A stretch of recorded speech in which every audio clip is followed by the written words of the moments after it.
বৈশাখের প্রচণ্ড খরায় ফেটে চৌচির ফসলের মাঠ। পানির অভাবে শুকিয়ে যাচ্ছে ক্ষেতের ফসল। তীব্র পানি সংকট দেখা দিয়েছে ঝিনাইদহে।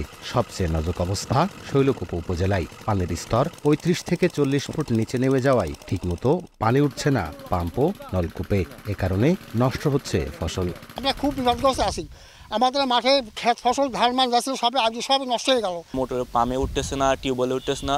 এখন যা লাগাইছি তা তো গেছে, অর্ধেক চলে গেছে। কিভাবে চলবো আর কিভাবে কি হবে, ধান পান না হলে পারে কি খাবো আর কি করব, যা করছি সবই লস। একই অবস্থা গ্রামের নলকূপগুলোতেও। পান ও গৃহস্থলের জন্য মিলছে না পানি। এতে চরম বিপাকে পড়েছে এলাকাবাসী। 1, 2, 3 ঢাকায় জমি জিতে নিন 100% ক্যাশব্যাক সহ 20 কোটি টাকার পুরস্কার।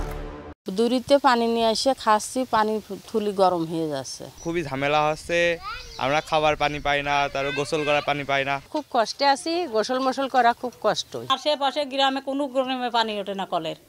এখন আমরা কি করে বাঁচবো? পানি না হলে এই খরায়, পানি না হলে মানুষ বাঁচে। জনস্বাস্থ্য প্রকৌশল বিভাগ জানায়, সরকারের পক্ষ থেকে যতগুলো গভীর নলকূপ স্থাপন করা হয়েছে তা চাহিদার তুলনায় অপ্রতুল। বৃষ্টি হলেই চলমান সংকটের সমাধানের কথা জানান সংশ্লিষ্ট কর্মকর্তা। বৃষ্টির পানি না হলে এই সমস্যার সমাধান হবে না। আমরা ধারণা করছি যে বৃষ্টি হলেই এই সমস্যার সমাধান অচিরে সমাধান হয়ে যাবে। জনস্বাস্থ্য প্রকৌশল দফতরের তথ্য মতে ঝিনাইদহে 17,000 গভীর ও 18,000 অগভীর নলকূপ রয়েছে। লোটাস রহমান সোহাগ, সময় সংবাদ, ঝিনাইদহ।